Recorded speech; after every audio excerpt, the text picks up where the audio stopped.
Alors, la postérité de Claude Bernard recouvre le titre, disons le thème que M. Corvol avait bien voulu me proposer, et qui était l'héritage de Claude Bernard à travers ses successeurs. Qui dit postérité dit lignée au sens strict, mais aussi au sens figuré.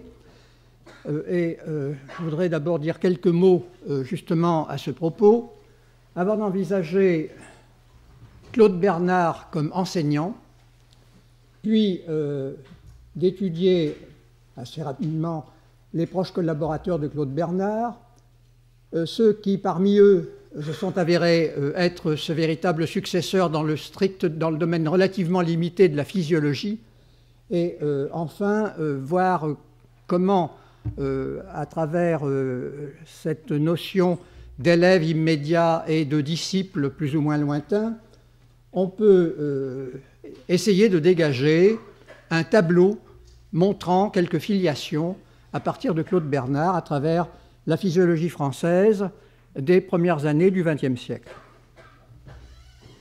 Alors, le grand Robert de la langue française nous parle de la postérité au figuré, la postérité d'un écrivain, d'un artiste, d'une œuvre, ceux qui sont dans leur lignée. Le savant qui s'inscrit dans une lignée reçoit en héritage un certain nombre d'éléments caractéristiques, méthodes, thèmes, techniques, etc., qui l'aident à forger sa personnalité, bien sûr, mais qui aussi lui imposent une sorte de devoir de transmission. Et dans son histoire de la physiologie, Rothschild a bien montré pour la physiologie allemande du XIXe siècle comment s'opère cette transmission à partir de Johannes Müller, par exemple, ou bien également des élèves immédiats de Müller. Il s'agit de Ludwig, il s'agit de Dubois-Raymond, etc. Et Rothschild montre de façon précise qui est l'élève de qui. Ensuite, il consacre quelques pages à Claude Bernard, une page aux collaborateurs immédiats de Claude Bernard, dont il cite les noms, et il mentionne quelques élèves étrangers de Claude Bernard qui vinrent travailler dans son laboratoire du Collège de France vers le milieu du XIXe siècle, par exemple Élie de Sion, Kuhn, Mosso, Panoum, Tarchanov. Donc vous voyez que c'est tout l'univers scientifique de l'époque, qu'il s'agisse de l'Allemagne, des États-Unis, de la Russie, de l'Angleterre, qui se trouvent ainsi représentés au Collège de France, qui sont présents dans le laboratoire, qui quelquefois y séjournent assez longtemps. Kuhn, par exemple, va y rester 2 ans pour s'instruire sur les méthodes de la physiologie. Et les élèves français de Claude Bernard ont fait l'objet de ce colloque du Collège de France auquel M. Corvol vient de faire référence maintenant, dont les principales communications ont été rassemblées dans un volume que vous avez pu voir à l'exposition consacrée à Claude Bernard. À cette occasion, d'une part Jean-Gaël Barbara et d'autre part Christian Bonnat se sont interrogés sur ce que l'on pouvait qualifier d'école ou encore d'élève de Claude Bernard. Et si on peut définir une école, quels en seraient les membres? Et Jean-Gaël, à cette occasion, a proposé d'élargir le concept d'élève. Il s'agit d'abord des proches préparateurs en titre, les participants assidus aux séances d'expérimentation, mais aussi les proches de la famille scientifique qui, sans participer régulièrement au travail expérimental, sous la direction du maître, s'inspirent pourtant de façon étroite de son exemple. Et à ce titre-là, Chauveau et ses collaborateurs sont convoqués pour représenter ce modèle de disciple de Claude Bernard. Et de la même manière, Bonnat s'est interrogé sur le concept d'élève au sujet de Charles Richet. Charles Richet, qui n'a pas fréquenté de façon régulière en tant que préparateur ou en tant qu'élève le laboratoire de Bernard, mais comme on le verra, c'est quand même à être quand même motivé pour un certain nombre d'aspects de sa recherche directement par Claude Bernard. Et Richet, à cette occasion, a remarqué, Richer revendique Claude Bernard parmi ses maîtres, et il remarque à cette occasion qu'il est sans doute difficile de comparer la situation en France, où règne une grande liberté, à celle des universités allemandes, où, comme il le remarque, le professeur est plus autoritaire que dans les nôtres. Donc, on comprend bien que dans le système universitaire français, Collège de France inclus, on a une assez grande liberté en ce qui concerne, d'une part, le choix du maître et d'autre part, le choix des recherches que l'on effectuera dans le laboratoire en question. Avant de pouvoir dresser une généalogie de ces élèves, je voudrais introduire le sujet en envisageant Claude Bernard comme enseignant. Par ses travaux expérimentaux, par également les ouvrages, l'enseignement qu'il a donné au Collège de France, etc., par ses interventions à l'Académie des sciences ou encore à la Société de biologie, Claude Bernard a exercé une grande influence sur les sciences biologiques, d'autant plus que de nombreux physiologistes venus du monde entier ont assisté à ces expériences et ont été les témoins de ces découvertes majeures. Alors, il est difficile de dresser une liste de ses collaborateurs. Certains ont été ses assistants en titre, on disait alors ses préparateurs au Collège de France ou au Muséum. D'autres ont pu se proclamer ses élèves parce qu'ils ont effectué dans un des laboratoires précités des recherches qui ont donné lieu à des publications signées de leur nom ou encore à des thèses, notamment de médecine.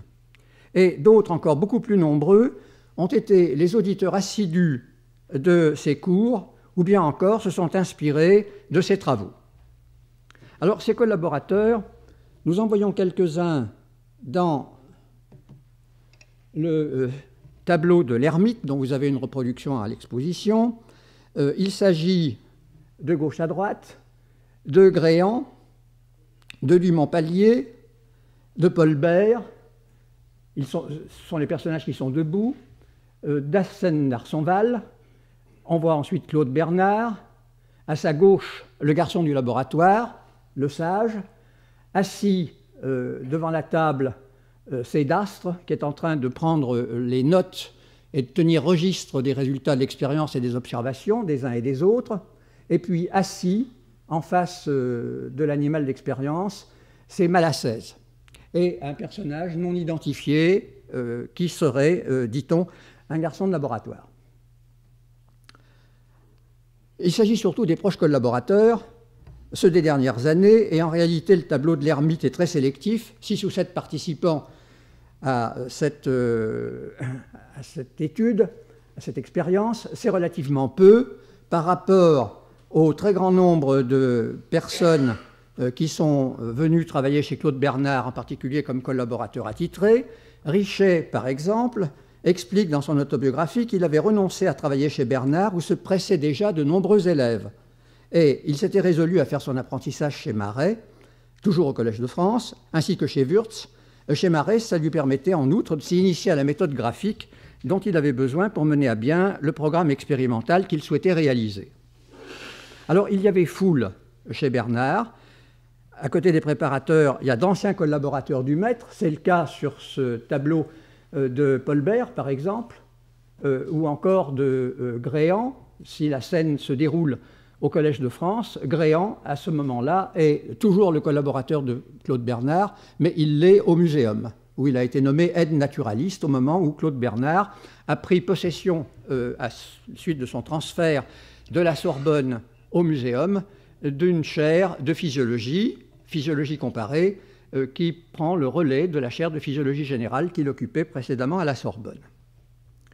Alors, les visiteurs les plus assidus du laboratoire, nous les connaissons un peu par des confidences que d'Arsonval a bien voulu faire à l'un de ses préparateurs, de Loum.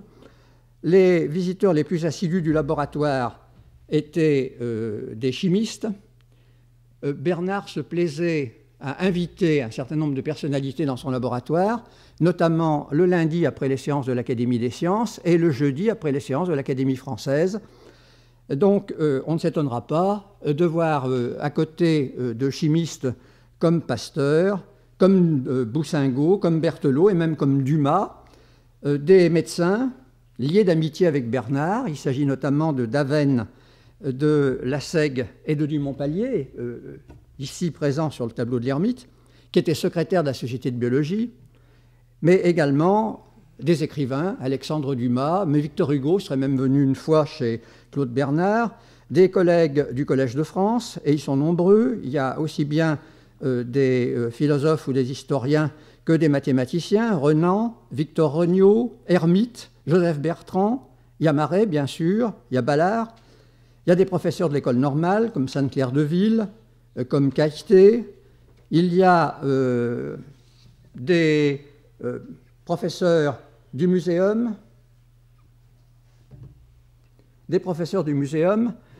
comme Becquerel ou comme Chevreul. Il y a un juriste, Alglave, qui est en fait un économiste et qui est le directeur de la revue scientifique, la revue des cours scientifiques, qui publie de façon régulière les leçons de Claude Bernard. Et c'est Alglave lui-même qui assiste aux démonstrations, aux cours, et qui prend les notes.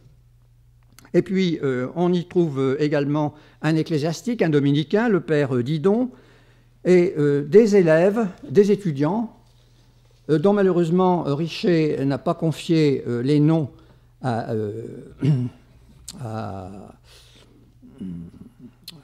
comment s'appelle-t-il, Deloum, parce que je pense qu'ils étaient relativement nombreux, et le seul dont le nom est cité, c'est Edmond Perrier, qui sera ensuite professeur au muséum et qui publiera évidemment des travaux extrêmement importants. Alors,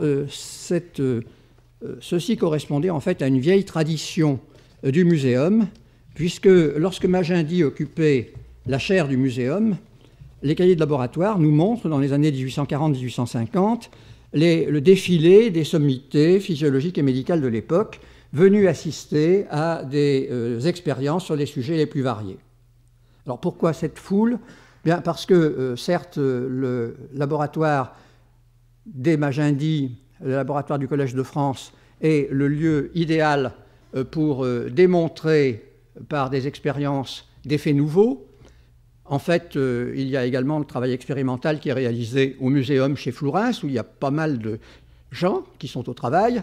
Et puis, il y a tout ce qui se passe il y a également les travaux qui se mènent à Alfort, à l'école vétérinaire, où Claude Bernard se rend, du reste assez régulièrement. Et puis, il y a tout ce qui se fait dans des laboratoires privés, le laboratoire de Martin Magron, par exemple, mais également Bernard va mener de front, pendant qu'il est préparateur de Magendie, des expériences au Collège de France et des expériences dans le laboratoire privé qu'il possède, rue Fugère, où il recevait d'ailleurs la visite d'éminents savants. Par exemple, on trouve Reyer, Andral, d'Arenberg, Dumas, encore une fois, Orfila, etc.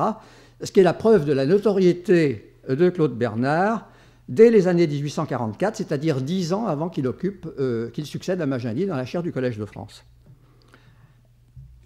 Ce n'étaient pas les seules tribunes de Claude Bernard.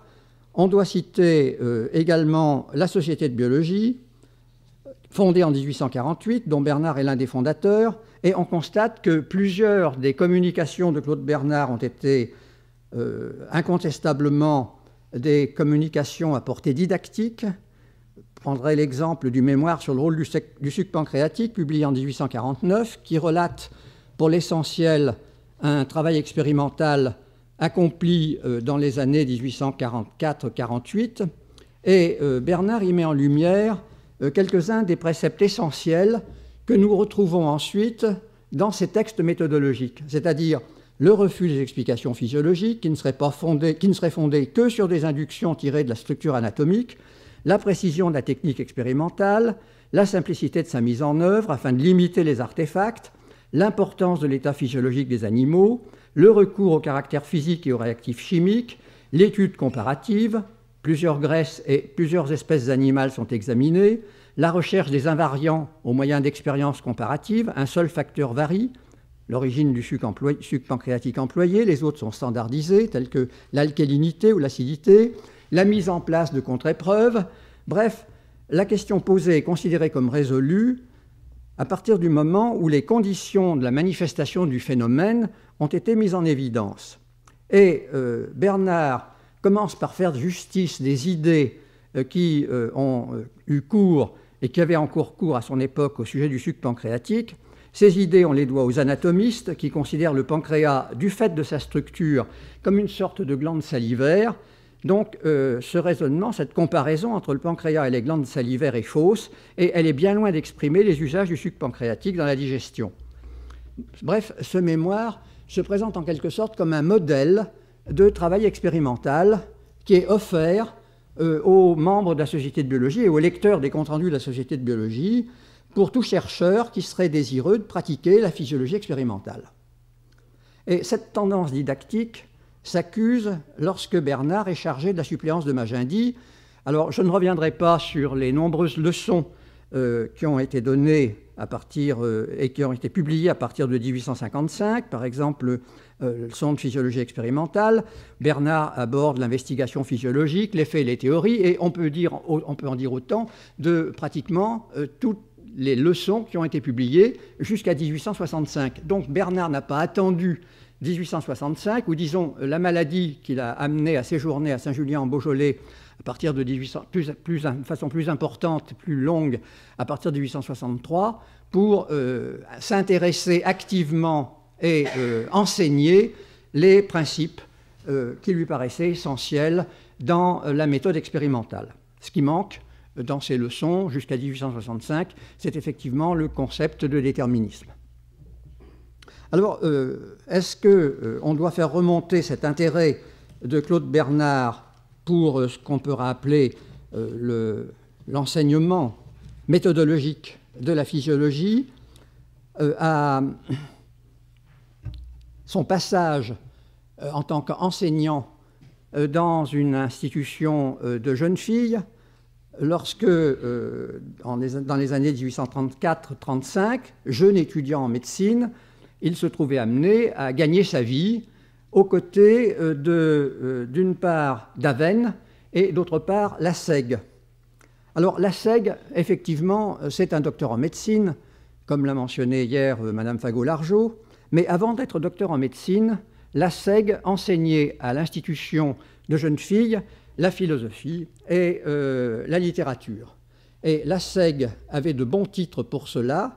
Il était licencié ès lettres, il était répétiteur de philosophie, il a eu Baudelaire comme élève, et c'est un jour où il a été entraîné par son collègue et ami Claude Bernard dans le service où Bernard était interne, qu'il s'est trouvé intéressé par la visite menée par Falvet d'un service d'aliénés, et il s'est inscrit à ce moment-là lui-même comme étudiant à la faculté, et il est devenu docteur en médecine en 1843. Donc 1839-1843, c'est la période d'apprentissage de Lasègue, et que voyons-nous en 1844 ? Claude Bernard fonde avec Lasègue un laboratoire de physiologie expérimentale où il va enseigner la physiologie expérimentale.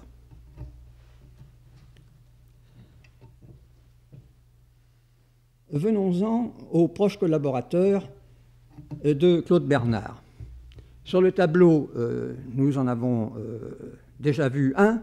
Il s'agit de Malassez, mais il y a bien d'autres collaborateurs qui ont occupé des postes de préparateurs au Collège de France. Armand Moreau, alors je les ai indiqués dans l'ordre de leur naissance. Armand Moreau, Tripier, qui a rédigé pendant plusieurs années les leçons de Claude Bernard, c'est lui qui assure en quelque sorte la publication, sous la supervision de Claude Bernard bien entendu, de toutes les premières leçons publiées entre 1855 et 1862.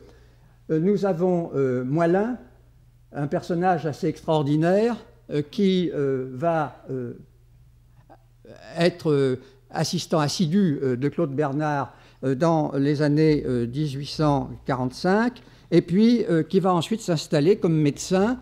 Et Moilin va jouer un rôle, malheureusement pour lui, comme médecin d'ambulance pendant la Commune de Paris en 1871, va être ramassé par les troupes de Thiers, condamné à mort par une cour martiale et exécuté le 28 mai 1871. Tripier, j'ai oublié de vous dire qu'après avoir été le préparateur de Claude Bernard, ça avait été l'un des principaux créateurs de l'électrothérapie. Grandot est un élève du chimiste Sainte-Claire-de-Ville. Il devient préparateur de Claude Bernard parce qu'il s'intéresse à la biologie et il va rester dans ce domaine. Il sera chargé du cours de chimie et physiologie appliquée à l'agriculture à la faculté des sciences de Nancy en 1868, puis doyen de la faculté de Nancy à partir de 1878. Et il est considéré comme l'un des principaux artisans de la transformation de l'agronomie en tant que science. Jousset de Bellem, lui, est un médecin entomologiste, préparateur de Claude Bernard en 1859. Il est d'abord professeur de physiologie à l'école de médecine de Nantes et il est ensuite attiré par la ville de Paris pour prendre la direction de l'aquarium du Trocadéro. Et lui, c'est un peu le pendant de Grandot, va être l'un des artisans les plus actifs de la transformation de l'aquaculture, transformation déjà initiée par un certain nombre de responsables, en particulier par Serre et par Pouchet, mais c'est lui qui va être le principal créateur du développement de l'aquaculture rationnelle en France, avec la création de pas moins de 200 stations et sociétés d'aquaculture, et il va publier plusieurs ouvrages fondamentaux sur la question. Je reviendrai sur Malassaise. Dumas a été suppléant de Charles Robin à la faculté de médecine de Paris à partir de 1878, après la mort de Claude Bernard, et il sera titulaire de la chaire d'histologie en 1885 à cette faculté. Renaud, pour sa part, est un élève, un préparateur de Claude Bernard et de Ranvier. Il est professeur d'anatomie générale et d'histologie à la faculté de médecine de Lyon en 1877, et j'aurai l'occasion de revenir sur ses disciples. Capitan, pour sa part, est docteur en médecine. Il publie un assez grand nombre de travaux dans des domaines médicaux assez divers, y compris des domaines expérimentaux, de physiologie expérimentale. Et puis, il est en même temps passionné par l'archéologie. Sa première publication à l'âge de 20 ans porte sur l'archéologie et il va être, par exemple, l'un des maîtres de l'abbé Breuil. Et par ailleurs, il sera chargé de cours au Collège de France dans le domaine des antiquités américaines. Et enfin, Charles-Henri, j'aurais pu en citer d'autres, mais ceux-là il est absolument certain qu'ils ont été préparateurs de Claude Bernard. Charles-Henri est à la fois mathématicien, historien des mathématiques, physiologiste, et après avoir été préparateur de Claude Bernard et de Paul Bert, il va être le directeur du laboratoire de physiologie des sensations à l'École des hautes études. Alors vous voyez des parcours assez divers pour ces différents préparateurs de Claude Bernard, dont certains ont été les auteurs de publications physiologiques, mais sans pour autant faire école eux-mêmes, alors que d'autres ont joué un rôle important dans le développement de disciplines dans lesquelles ils ont introduit la méthode expérimentale chère à Claude Bernard. Alors, nous avons donc une extrême diversité. Renaud, par exemple, à Lyon, a pu développer les méthodes de l'histologie et disons de l'anatomie générale, l'histologie pratique et de l'anatomie générale proclamée par Ranvier, qui était lui-même un collaborateur histologiste de Claude Bernard. Et Renaud a insisté sur la continuité des diverses branches de la biologie, montrant que, je cite, « Par l'histologie expérimentale présagée par mon illustre maître Claude Bernard, l'histologie rejoint la physiologie. » Et parmi ses élèves, on peut citer Claudius Regaud, qui a travaillé à l'Institut Pasteur après avoir été lyonnais, et puis également et surtout son successeur à Lyon, Polycarpe, qui a publié un traité d'histologie physiologique, dont le titre est très révélateur de la démarche et de l'orientation que Renaud avait su communiquer à ses élèves et que Polycarpe a toujours défendu. Polycarpe, d'ailleurs, avait pendant plusieurs années été le suppléant de Morat, dont je vais parler maintenant dans un instant, professeur de physiologie et élève de Claude Bernard.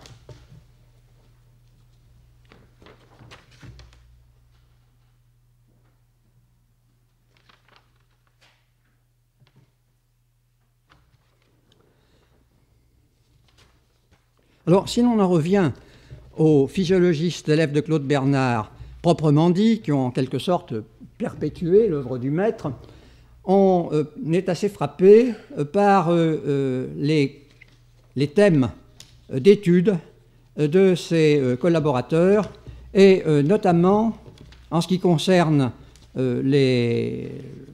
par exemple Paul Bert ou encore Albert Dastre, par des recherches sur les effets physiologiques de la pression barométrique, sur l'anesthésie, qui mettait en cause le rôle de l'eau dans les processus anesthésiques. En ce qui concerne Dastre, des études expérimentales de la vasomotricité, de la digestion, du métabolisme intermédiaire, des fonctions du foie, de la coagulation sanguine. Pour Gréhan, qui figure donc sur le tableau de l'ermite, je vous le rappelle, et qui a été professeur au Muséum, mais ça n'a pas été le successeur immédiat de Claude Bernard, ça a été Rouget, son successeur immédiat, et c'est seulement une quinzaine d'années après la mort de Bernard que Gréhan a occupé la chaire de physiologie du Muséum.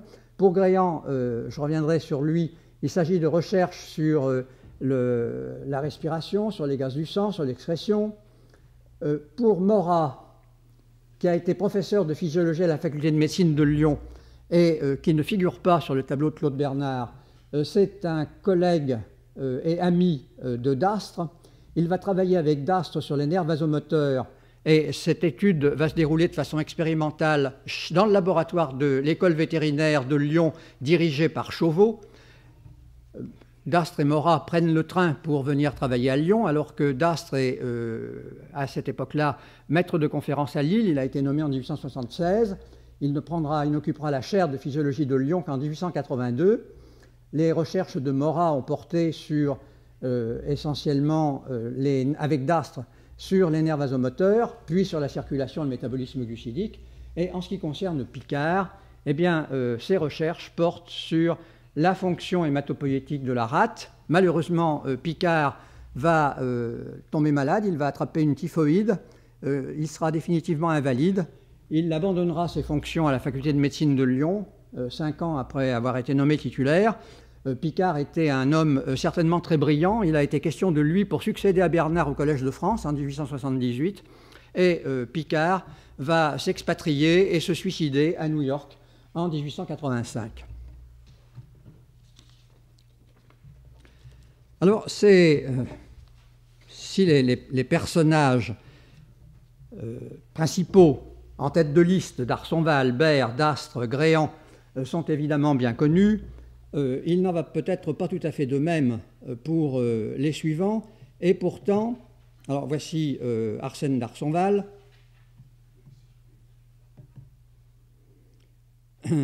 voici Paul Bert jeune,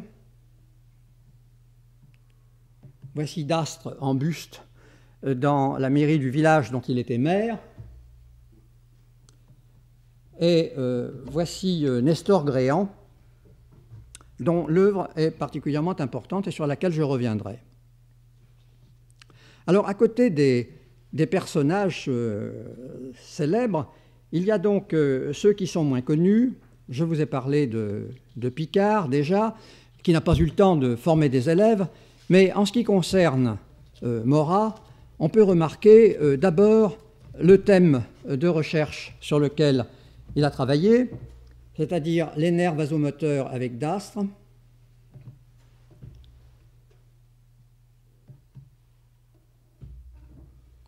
Et ceci s'inscrivait effectivement dans la continuité des travaux de Claude Bernard sur le système nerveux. À Lyon, Morat et Dastre avaient la chance de pouvoir accéder à un matériel d'études qui était beaucoup plus accessible que dans les laboratoires parisiens. Ça pouvait être de grands animaux, comme les chevaux par exemple, mais ça pouvait être aussi des ruminants, des moutons notamment, des chèvres sur lesquels Morat et Dastre ont pas mal travaillé.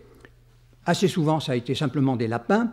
Et ils enregistraient, grâce aux techniques d'enregistrement mises au point par Marais et développées également par Chauveau, ils enregistraient simultanément la pression artérielle, la pression veineuse, et ils purent ainsi établir qu'il existe dans toutes les régions du système nerveux sympathique des fibres qui règlent la dilatation des vaisseaux sanguins en inhibant les ganglions d'où partent les fibres déterminant leur contraction.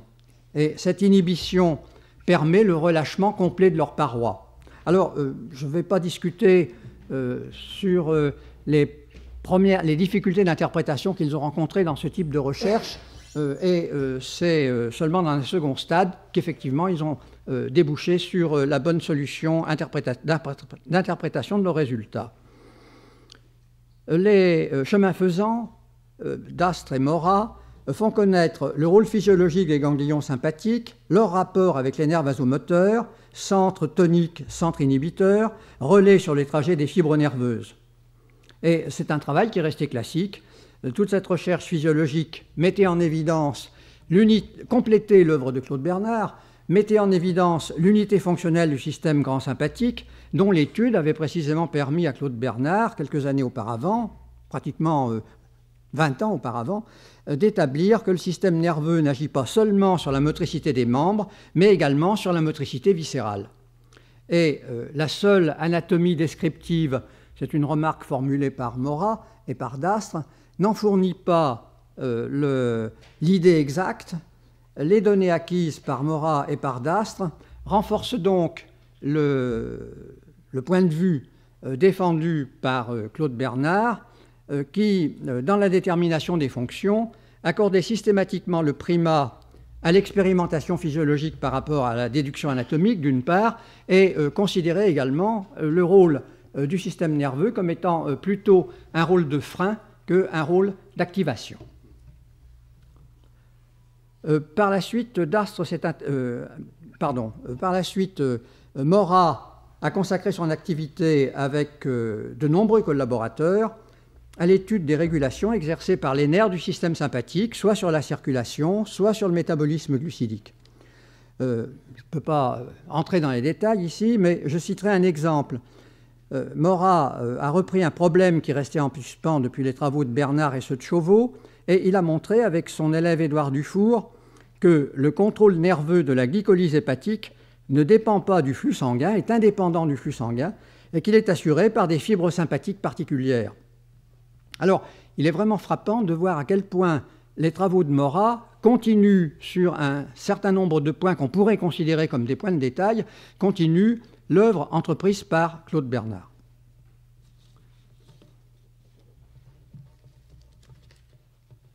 L'un des élèves de Morat, il s'agit de Maurice Doyon, a également su collaborer aussi bien avec des cliniciens comme Jules Courmont ou Édouard Dufour, et il a eu des élèves qui ont fait une brillante carrière, par exemple Jacques Mavoisse, Claude Gauthier et surtout Albert Morel. Et Doyon a abordé avec fruit, avec eux, un certain nombre de sujets qui sont d'une part les recherches sur le facteur anticoagulant d'origine hépatique, qu'il a nommé antithrombine et qui s'est avéré finalement n'être pas autre chose que le facteur définitivement isolé un peu plus tard par MacLean et dénommé par Howell héparine, avec facteur isolé d'une façon pratiquement industrielle grâce au concours du laboratoire Lilly aux États-Unis. Et on voit donc par ces exemples qu'il y a eu véritablement une école bernardienne à Lyon fondée par des élèves, anciens préparateurs de Claude Bernard, qui avaient été nommés dès l'installation de la faculté de médecine en 1877, ou très peu de temps après, 1882 pour Morat, succédant à Picard, qui avaient été nommés là. En fait, la création de cette faculté qui avait été décidée par un décret de 1875 et la mise en place intervient en 1877. Bernard a eu un rôle important dans la mise en place de cette faculté. Une chaire de médecine expérimentale, par exemple, a été créée au profit de Chauveau, et Bernard lui-même était considéré à Lyon comme étant le véritable créateur de la faculté de médecine, au point qu'en 1970, l'ensemble universitaire réunissant les médecins et les scientifiques a pris tout naturellement le nom d'Université Claude Bernard. Alors, je viens de parler de Chauveau en tant que titulaire de la première chaire de médecine expérimentale créée à Lyon. Il y a, bien entendu, à ce point de vue-là, un certain nombre de points qui mériteraient d'être cités.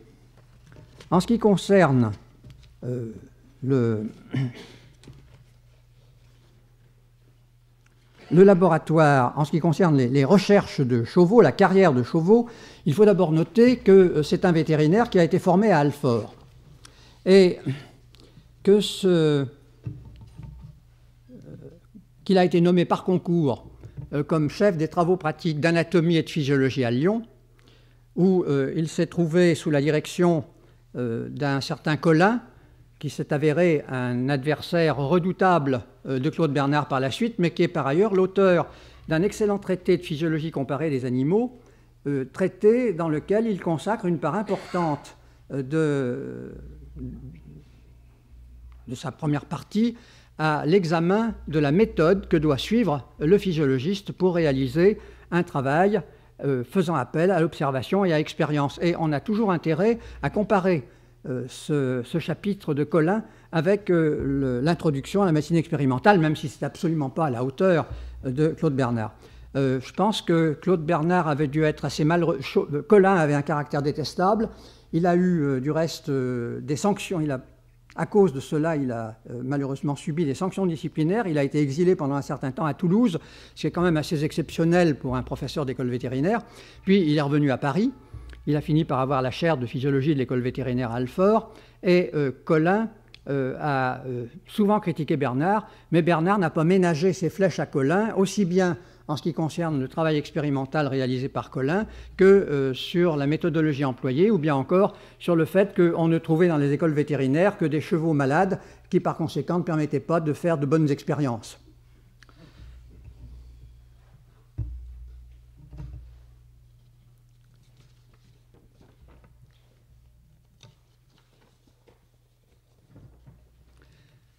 Alors, à côté et au-delà les disciples, enfin des proches collaborateurs, Claude Bernard a donc eu un certain nombre de disciples bien avant la publication de l'introduction expérimentale. Parce que, encore une fois, ce sont les mémoires publiés, les mémoires originaux, les mémoires de recherche publiés à la Société de biologie, ou bien encore les leçons données au Collège de France et publiées chaque année assez régulièrement, qui ont pu servir de modèle pour ceux des jeunes physiologistes, y compris pour ceux qui ne recevaient pas leur formation initiale au Collège de France, en vue de travailler expérimentalement. Et Dastre a pu écrire qu'au-delà de l'influence exercée par Claude Bernard sur ses élèves directs, je cite, « Son action s'est étendue indirectement à tous les physiologistes de notre pays et il a véritablement représenté à un moment donné ce que l'on a appelé un peu improprement l'école française. » Et alors, le cas de Chauveau est très démonstratif à cet égard.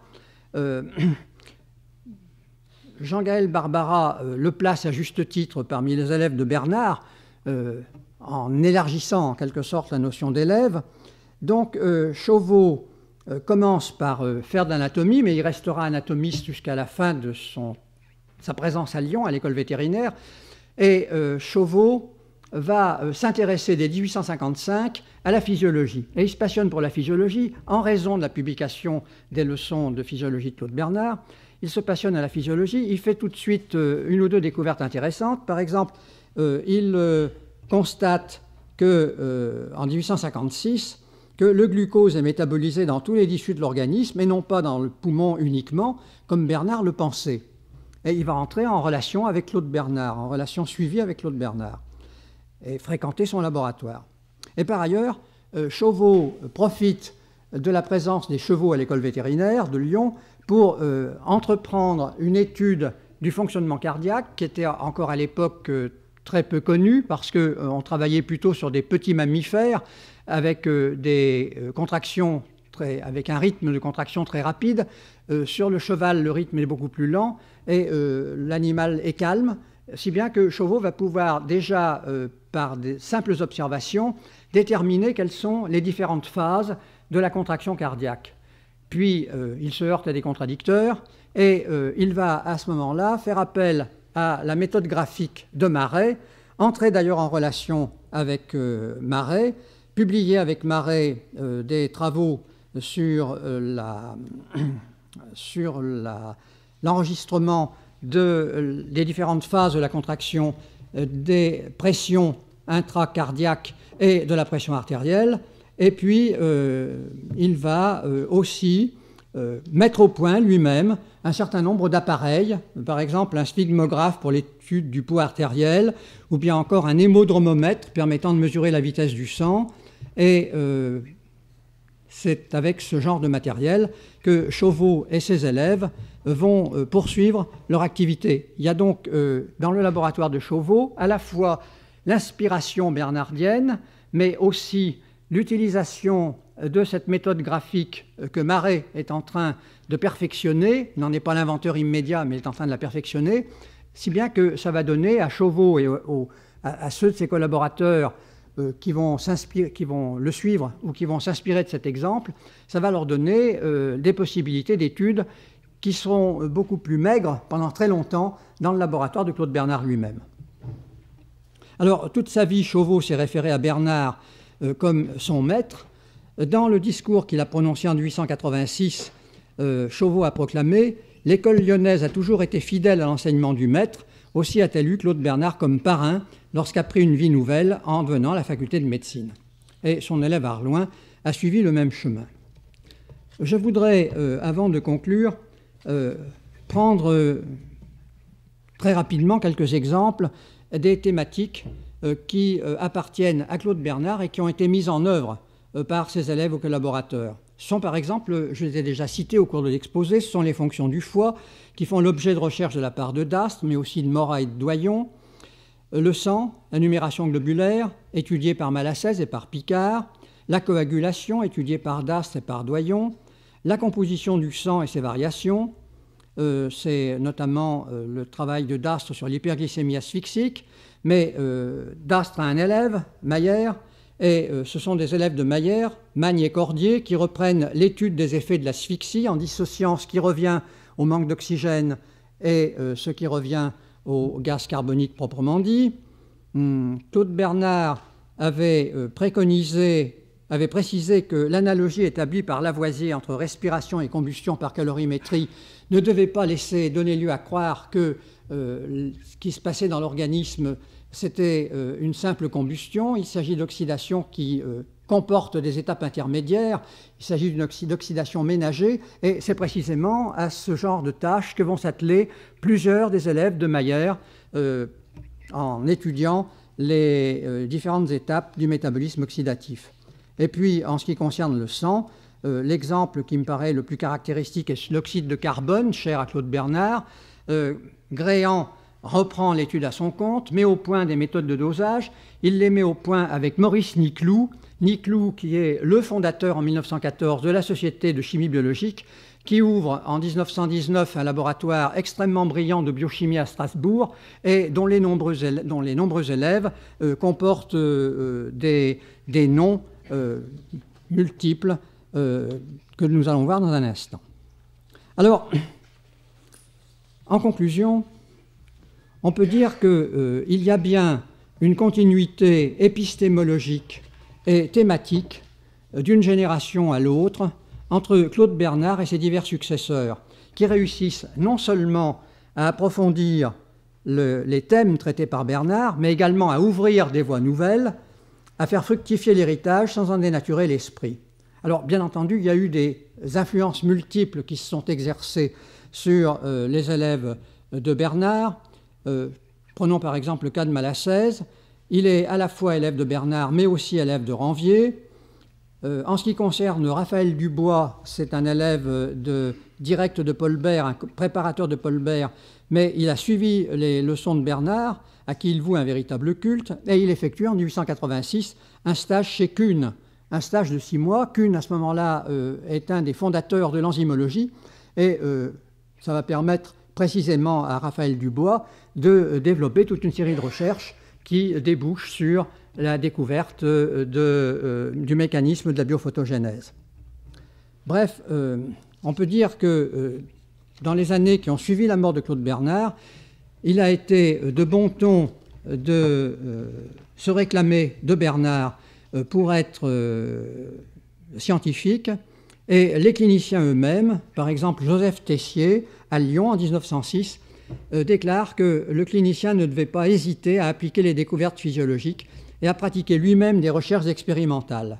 Suivons sans hésiter le sillon tracé par notre grand Claude Bernard et déclarons hautement que le médecin doit s'engager de plus en plus dans le domaine de l'investigation scientifique. Plus nous irons et plus multiplierons les questions qui ne pourront être solutionnées que par le concours combiné de compétences diverses. Donc, la postérité de Claude Bernard devenait en quelque sorte innombrable. Alors, peut-on dresser en conclusion finale un tableau généalogique de Bernard? Eh bien, je pense qu'on peut en donner l'amorce, l'esquisse. Vous voyez, par exemple, en ce qui concerne Dastre, quelques-uns de ses élèves. Nous avons Meyer, nous avons, dont le rôle me paraît important. Nous avons aussi Lapicque. En ce qui concerne Gréhan, eh bien, nous trouvons Niclou. En ce qui concerne Maurras, nous avons Doyon.